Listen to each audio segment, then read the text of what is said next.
వచ్చి ఏమంటారు, నాకు కడుపున వస్తుంది, నాకు జ్వరం వస్తుంది, రాంగమ్మ గిన్ని రేసులు అని. ఎట్లా వస్తుంది నీకు జ్వరము? చలి జ్వరం వస్తున్నదా, పొద్దుగాలు వస్తున్నదా, పొద్దుముకి వస్తున్నదా అని అన్ని అడుగుతావా? అడుగుతా. మరి వాడు అన్ని అడుగుతాం, మేము అడిగిన దానికి నువ్వు ఎట్లా చేస్తావా? నువ్వు అట్లనే ఇప్పుడు మందు వేస్తా, నీకు మందు వేస్తాం.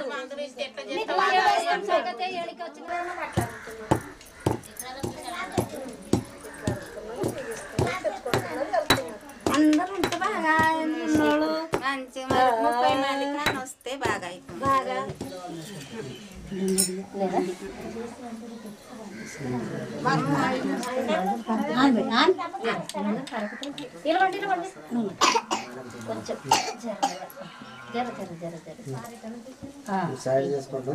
మందులు ఇస్తున్నా ఏం చేసుకుంటున్నారేమో. నా పని నాకేమున్నది, వాళ్ళది ఏమోదేమో నాకు తెలియదు అనుకుంటున్నాను. సంగపొడతా ఈ చెట్ల మందులన్నీ నేర్చుకున్నా. ఇక ఇదేమో తెలియదు, కొన్నిటికే తెలుసు నాకు. ఇప్పుడు మొత్తం తెలిసినాయి. ఇక సొంటి మిరియాలు పుదీనా వేసి పిల్లలకు నంజైతే గోళీలు కట్టి ఇస్తాం. ఇక ఇది ఉంటే ఉసిరికాయ, ఇది ఆశమొలలకు. ఇక ఇదేమో కూర చేసుకొని తినమంట, అది పొడి కడుపులోకి ఇస్తా. ఇక ఇది పీర్చం అయితే ఆవు నేతి పట్టు, ఈ నల్ల సడ పువ్వు ముక్కుల మాపటికి నానేసి గోళీలు కట్టి తెలుపుకు 3 దిన. వాళ్ళకు కూడా తక్క కాకపోయాయంటే 3 నెలలు తినమంట. దానికి తక్క కాకపోతే ఇది కూడా ఉడకబెట్టి పోస్తా. వేప చెక్క, తుమ్మ చెక్క, మొతుకుది, తెల్లార్జంది కూడా పోస్తా. ఇక ఇవి కూడా తెలుపుకే. చెట్ల మందులకు అంతగా ప్రిఫరెన్స్ ఇస్తలేరు కాబట్టి చెట్ల మందులతోనే చెట్ల మందులు ఎన్ని రకాలుగా పనిచేస్తాయి, ఏమేమిటికి ఇస్తారు అనేది ఇంకా కూడా ఇతరులకు తెలియజేయాలనే ఉద్దేశంతో ఇట్లా చెట్ల మందుల మీద షూటింగ్ చేస్తున్నాం. ఇప్పుడు మేము తీస్తున్నాం కదా, ఇట్లా ఊళ్ళు వచ్చి ఆరోగ్యం కార్యకర్తలు ఉన్నారు, అందరికి మందులు ఇస్తున్నారు. కడుపు నొప్పికే కానీ కాజెతులు పట్టుకుంటే కానీ రాస్తున్నారు. ఇది సంటి పిల్లలకు కడుపులు లేస్తే వినా మందు వేస్తున్నారు కదా, వాళ్ళు తక్కువైతున్నాయి చెట్ల మందుకు. అయితే ఇదే శంషదీన్ పూలరా ఇస్తున్నది ఆమె రామ్లమ్మ. అయితే మందికి ఎట్లా తెలవాలి వేరే ఊరోళ్ళకు అని ఈమె మీద మేము షూటింగ్ తీసి ఈ సినిమా ఎడిటింగ్ చేసి మేము టీవీలలోకి ఇస్తామంటే వేరే వాళ్ళకి చూపెడితే వాళ్ళకి వినా అర్థమవుతుంది అని ఈమె ఇట్లా మందులు చేస్తున్నది, మందికి ఇస్తున్నది అని ఈమె మీద మేము షూటింగ్ చేస్తున్నాం అన్నమాట.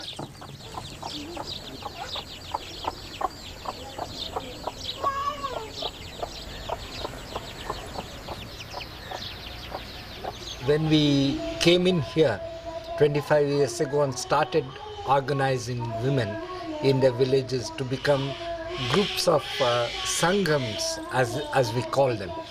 So these sangams had no communication agenda, I mean at least communication in the sense of formal media systems like television, video or radio. We were communicating, of course, all the time we were communicating, sitting together, talking to each other, etc. We are working with rural people who in a kind of a rural-urban divide have been marginalized. Working with poorer people who in a kind of an economic divide have been marginalized. And then in the special Indian caste systems, we are working with Dalit people who are at the bottom of the caste hierarchy of India. And finally, we are also working with women. So in a gender divide, they are marginalized. So these are people who are multiply marginalized.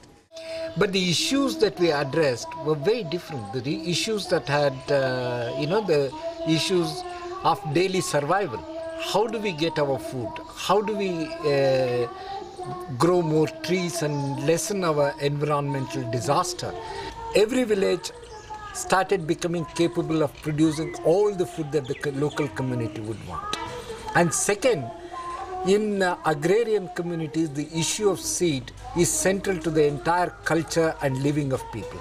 So how do we re-establish control over our own seeds? How do we bring back variety of seeds, diversity of seeds back into our agriculture?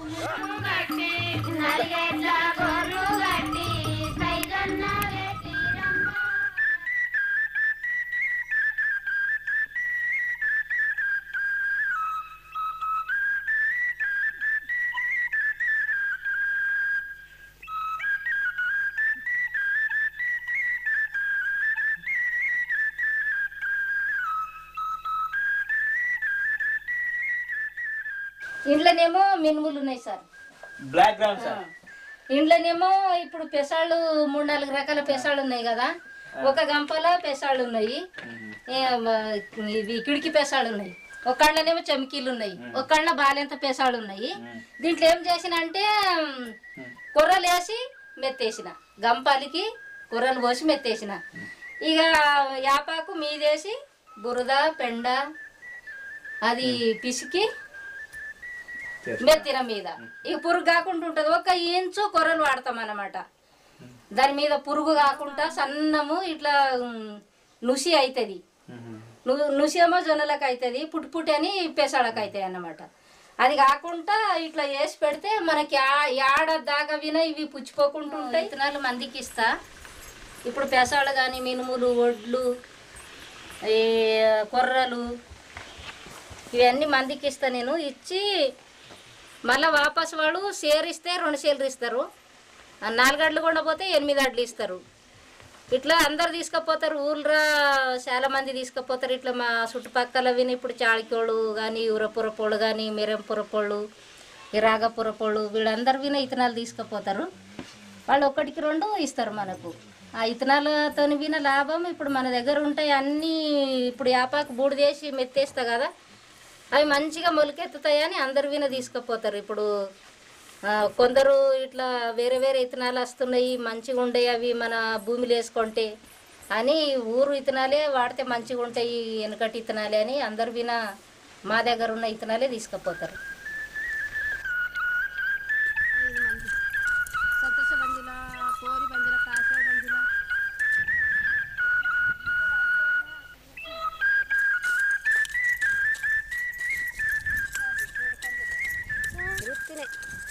ఇది ఇప్పుడు మనము ఇంట్లో ఇత్తనాలు చూసినాం కదా, ఇది కుసుమ అన్నమాట, తెల్ల కుసుమ. ఇదేమో ఔషాలు అవుతుంది.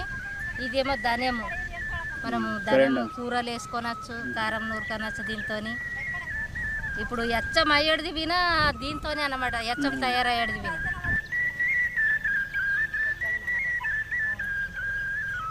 So it over a period of time it evolved into a kind of a cycle of autonomies.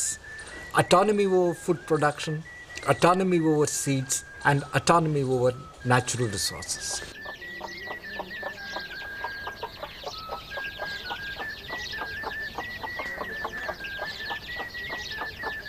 At the same time, when we started looking at the globalization and its effects on us, we also said that we must also build 2 more autonomies into this cycle.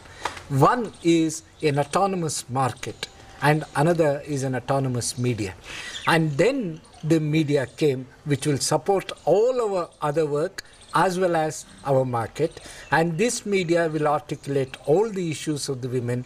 So it stands in a kind of an opposition to the mainstream media and finds its own identity. So what do you think we should do?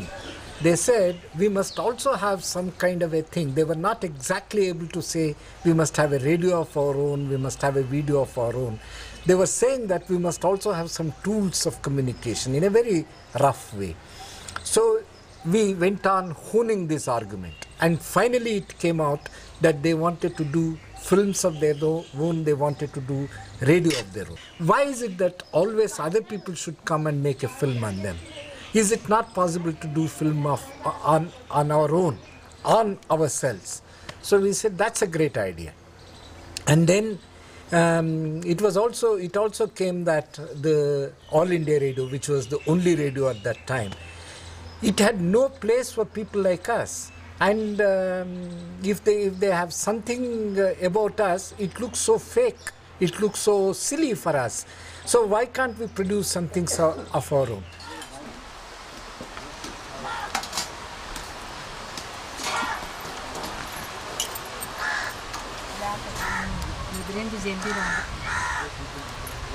ఎప్పుడు తింటాను లేకపోతే చాయ్ చెంచా తీసుకురా పోబెట్ట పో చాయ్ చెంచా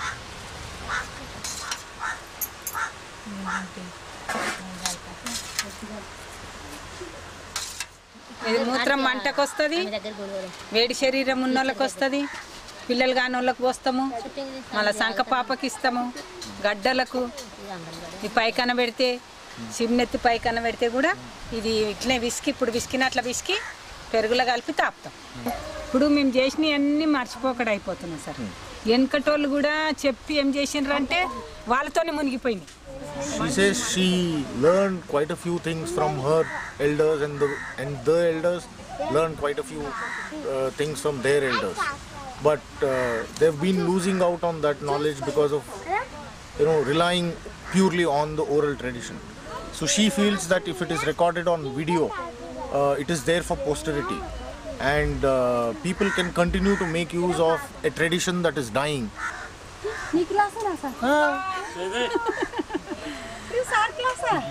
ఎవరైనా నేర్చుకోవచ్చు sir. చదివిన వాళ్ళకేమో ఇవి ఇంగ్లీష్లో పదాలు ఉంటాయి, వాళ్ళు చదువుడు వాళ్ళకి ఆ కోర్సు కూడా ఉంటుండొచ్చు, చదివి నేర్చుకుంటారు. చదివిన వాళ్ళకి కూడా ఇప్పుడు సార్ అన్నీ మాకు చూపించిండు కదా, ఇది రివండు, ఇది ఫార్వర్డు, ఇది ఆను, ఇది ఆఫ్, ఇది రికార్డింగ్ అని చెప్తారు కదా. ఇవన్నీ మేము కట్కలు చూసి గుర్తుపట్టుకున్నాం అన్నమాట. చదివిన వాళ్ళేమో ఆ పేపర్ చూసి వాళ్ళు గుర్తుపెట్టుకొని వాళ్ళ పదాలు ఇంగ్లీష్లో ఉంటాయి. మా ఏమో ఇది రికార్డింగ్ ఉన్నది, ఇది ముందలకి వెంటకు, ఇది ఆపేడు బొమ్మ ఆపేడిది అని పదాలు మాకు వస్తాయి, ఎవరైనా నేర్చుకోవచ్చు. ఇట్లా మీదికెళ్ళి ఇట్లా పెడితే మీదికెళ్ళి చూస్తే మేము అప్పుడు మా పదాలల్లో వీటికి ఒక పేరు పెట్టినాం అనమాట. ఇట్లా మీదికెళ్ళి చూస్తే దీనికి పటేల్ షాట్ అంటాము, కిందికెళ్ళి ఇట్లా మీదికి షాట్ పెడితే గాయదం షాట్ అంటాము, ఇట్లా కంటి లెవెల్ ఉంటే సంగం షాట్, కంటి లెవెల్ షాట్కు సంగం షాట్.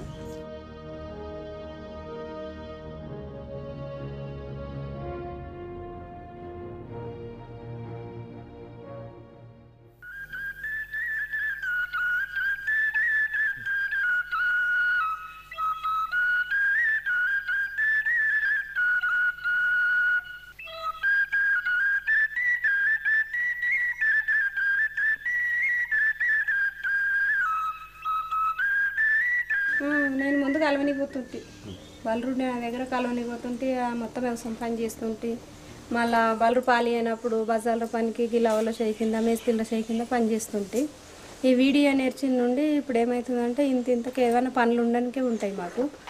ఈ షూటింగ్ దేనికి వస్తున్నాము, మళ్ళీ జైరాబాద్ మండల్ కాకుండా హైదరాబాద్లో కూడా తీస్తున్నాము, వరంగల్ ఇక్కడ దూరం దూరం ఊళ్ళల్లో కూడా తీస్తున్నాము. మళ్ళీ ప్రతి దగ్గర కూడా పేపర్ విలేకరులు వాళ్ళు వస్తారు, వాళ్ళు కూడా మా మీద షూటింగ్ చేస్తారు, పేపర్కి ఇస్తారు, టీవీలో వాళ్ళు వేస్తారు. ఇప్పుడు ఎక్కడైనా పోతుంటే నన్ను ఇప్పుడు ఆ మండల ఆఫీసు, ఆ బ్యాంకులో, అక్కడ మున్సిపాలిటీకి అక్కడ పోతాం కదా, అప్పుడు పుణ్యమ్మ అంటే గుర్తే లేకుండా అసలు ఇప్పుడు ఎడ కనిపించినా మేడం మేడం అని పిలుస్తారు మాకు. And here in Prastapur, there were these 50-60 women sitting together, and they had never gone to school in their life. They all were earning not more than $1 a day, and they are going through the grind of poverty, but they were saying the same kind of thing slightly differently. So this amazed us. That was the time we took a decision that we must have a radio of our own, we must have a video of our own. So the video started becoming a kind of a tool to create debate, a kind of a horizontal debate among the different communities that we work with. And the same kind of debate has carried on over so many different issues. Most Indian civil society groups working in rural areas prefer to work with women. One of the reasons is that if you look at the ladder of marginalization, they are at the bottom. So most of the civil society groups would like to work with the most marginalized, and therefore women become a very important choice for them. And the enthusiasm of women to take up the issues is also very high. And for me personally, the value basis of the women in these societies is very high. Whereas the urban India has been completely, has sold out all its values for the sake of money. It's a monetized society. Whereas here, the fundamental human values of sisterhood, camaraderie, compassion for the poorer in the society, the ability to take care of them and think of the community as a whole, all these are still existing. They have always identified the laggard, the one who is at the bottom, and say, let her also come up to our level, then we will move forward collectively. So it's a sense of taking everybody together rather than one person coming up. Women are far more hard-headed. They think very clearly about what they want to do. Their concept of coming up in the society or coming up in life is a kind of a graded, a very step-by-step approach. They don't want to jump steps and create a lot of complications for themselves. These women have no literacy whatsoever, and they are very poor, but they have a fantastic knowledge. They know so many things about so many things, and they have so many skills. Non-literate, coming from very poor families, living in one of the remote villages of the country, they have started making film on cutting-edge agricultural discussions such as genetically engineered cotton. And their films have been able to transform the state policy. Their film was one of the biggest evidences through which Monsanto, one of the biggest agrochemical majors of the country, was banned from the state of Andhra Pradesh. Because these women had very methodically documented the experiences of the farmers who had planted the genetically engineered cotton called BT cotton.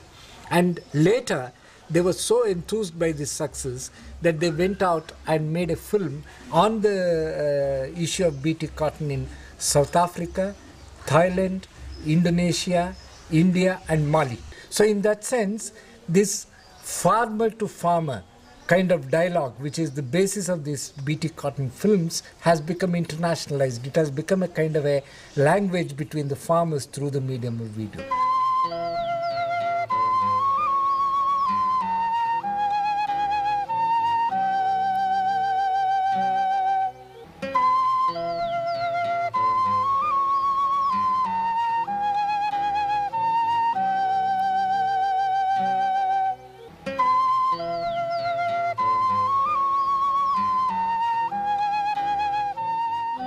ఆడవాళ్ళు విన పని చేస్తారు, మగవాళ్ళు విన పని చేస్తారు, వ్యవసాయం bin చేస్తారు, మళ్ళీ చేతి పనులు చేస్తారు. ఆ ఉన్నితోని అసొంటి అల్లేటి అసొంటి వాళ్ళు సొంతం పే మీద వేసుకొని బట్టలు విని వాళ్ళే తయారు చేసుకుంటారు.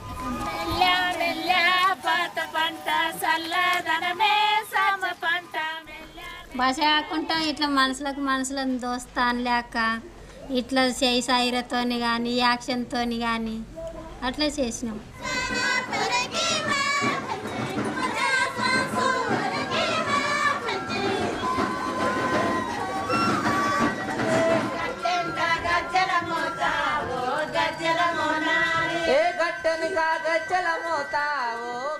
ఏమనిపిస్తుంది అంటే నేను ఇప్పుడు కొత్త సామాను కానీ అసొంటి మిషన్లతో కానీ అట్లా పనిచేసేది కొత్తగా అప్పుడు ఫస్ట్లో ముట్టినప్పుడు ఏమన్నా ప్రాబ్లం అనిపిస్తుండేనేమో అని ఇప్పుడైతే అనిపించేది. నేను చేస్తా చూస్తా అనేది అయితే చాలా ఇంట్రెస్ట్ ఉంటుంది అన్నమాట.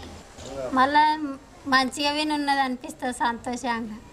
అంటే మస్తు మార్పు తెచ్చింది. నేను ఒకప్పుడు ఇంట్లో పని చేస్తుంటే ఇంట్లో ఉంటుంటే నాకు ఎవరన్నా కొత్త వాళ్ళు వచ్చిండ్రు వాళ్ళతోటి మాట్లాడాలి కూర్చొనాలి అంటే నేను వాళ్ళ దగ్గర కూర్చొనకుంటే మాట్లాడకుంటే నా పని ఏమిటి చేసుకొని నేను లోపల ఉంటుంటే కానీ బయటికి రాకుంటే. ఇప్పుడు ఇది నేర్చుకున్న సంది అయితే నేనే డైరెక్ట్ పోయి మనుషులతో మాట్లాడతా, కూర్చుంటే వాళ్ళతోని వాళ్ళు నాకు మర్యాద ఇచ్చి మాట్లాడతారు, కూర్చొనమంటారు. అట్లా ఇప్పుడు ఈ మా దిక్కు అయితే కొన్ని దిక్కుల గుళ్ళకి అట్లా ఇట్లా కొంతమందిని ముట్టుడు అంటుడు అని రానియరు కదా. అసొంటి దానికి దీ కెమెరాతో నేను లోపలికి పోగలుగుతా రమ్మంటారు వీళ్ళు. అంటే ఇప్పుడు ఇది నేర్చుకున్నాం అనుకో ప్రతి విషయాలు తెలుస్తాయి, ప్రతి దాని దగ్గరికి వెళ్ళగలుగుతాం, చూపెట్టగలుగుతాము, దాన్ని తీయగలుగుతాం, మనం మీద చూడగలుగుతాం దాన్ని ఏమవుతున్నది అనేది. ఇది లేకుంటే మా సొంటలకైతే ఎవరు పిలవరు, దాని గురించి మాకు తెలియదు వీణ, దాని అర్థం ఏమిటిదో మాకు అసలే తెలుసుకోనికి అవకాశం ఉండదు. ఇది ఉన్నదనుకో నేను దీన్ని పట్టుకొని పోయినా అనుకో దాని లోపల ఏమున్నది అనేది నాకు తెలుస్తుంది దాని గురించి.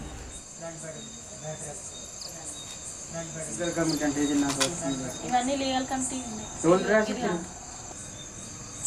అన్నీ దూరం దూరం షాట్లే యాకులు ఒకటైనా కనబడ్డదా మనకు రోగం ఉన్నా ఏమైనా మనకి ఇట్లుంటే ఇంట్లో కావాల్సి పెట్టినట్లు అనిపిస్తుంది.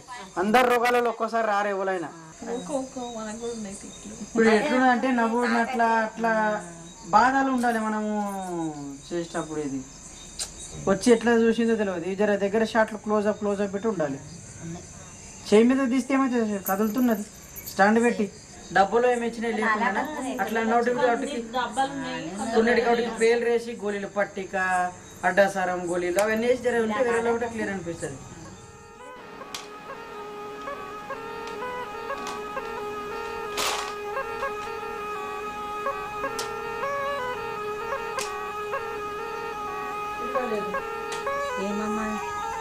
లైట్ ఎక్కువ చూడు. ఇంకొకటి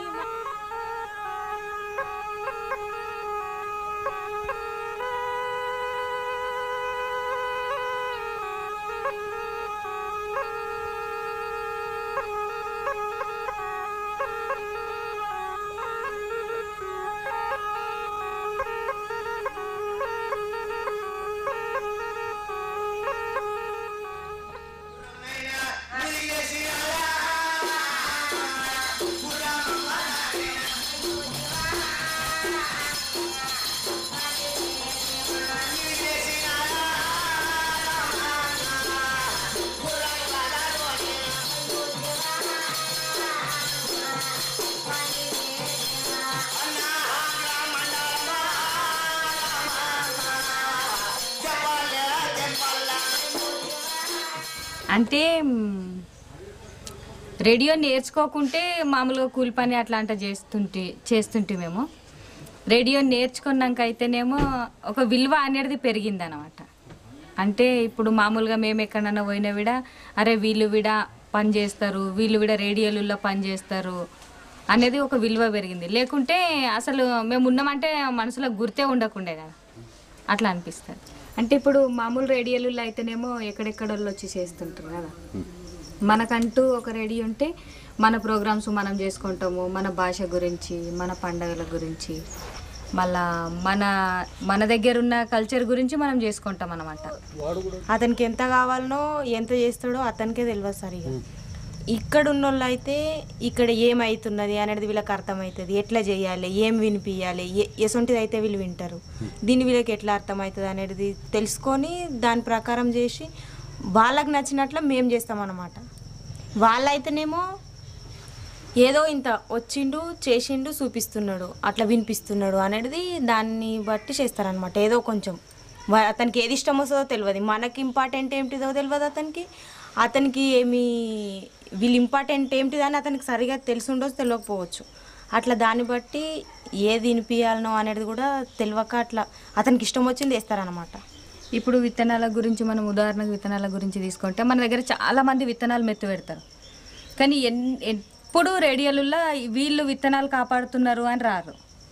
ఏ గవర్నమెంట్ కానీ లేకుంటే ఏ ఇన్స్టిట్యూట్ వాళ్ళు ఏం కొత్తగా తయారు చేసి పంపించిండ్రు విత్తనాలు, దాని నుండి ఎంత పంట వస్తుందని చెప్తారు. కానీ ఈమె ఇన్నేళ్ళ నుండి దాచిపెట్టుకుంటున్నది, ఈమె ఈవిడ విత్తనాలు మంచి, ఈమె 3 ఏళ్ళు పనిచేస్తుంది ఎవరు చెప్పరు కదా. కనీసం ఇట్లాంటి రేడియోలు ఉంటే వీళ్ళ కోసం పనిచేస్తుంది అనమాట. ఎవరైతే ఇండ్ల కాడ చేసుకుంటున్నారు, ఇప్పుడు వీళ్ళు పాటలు వేస్తారు, అన్ని సినిమా పాటలు వేస్తారు, లేదంటే చిన్నవి పోగిరి పాటల్లాగా అట్లా వేస్తారు కదా. మనోళ్ళు ఒక్కొక్కరు 10 నిమిషాలు 5 నిమిషాలు అవి వెనుకటి నుండి వాడుకుంటూ వచ్చిన పాటలు ఉంటాయి. అట్లాంటి పాటలు రేడియోలు లేరు కదా.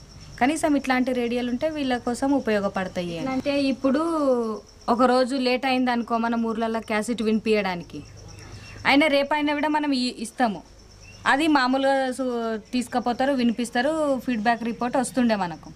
కానీ ఇప్పుడు మనం కంపల్సరీ ఆ ప్రోగ్రామ్స్ వేయవలసి వస్తుంది. దానికోసము మనం ఏమేమి కావాలని ముందు నుండే పని చేసుకోనాలి. మళ్ళీ అది ఇప్పుడు 6 గంటలకు మనము రేడియో బ్రాడ్కాస్టింగ్ చేస్తున్నామంటే 6 గంటల కంటే ముందే మనం తయారై ఉండాలి. సరే అది రేపు జీతం కానీ అని కుదార్థం ఉండడానికి ఉండదన్నమాట. అదొకటి. ఎట్లాంటివి వేస్తున్నాం మనము, మనలోకి ఉపయోగపడుతున్నాయా లేదా ఎట్లా అనేది కూడా మనము చూస్తుండే. ఇప్పుడు అంటేనేమో కొంతమంది వింటుండ్రి, అప్పుడు చాలామంది వింటారు కాబట్టి ఎవరు ఏమైనా నన్ను అడగొచ్చు.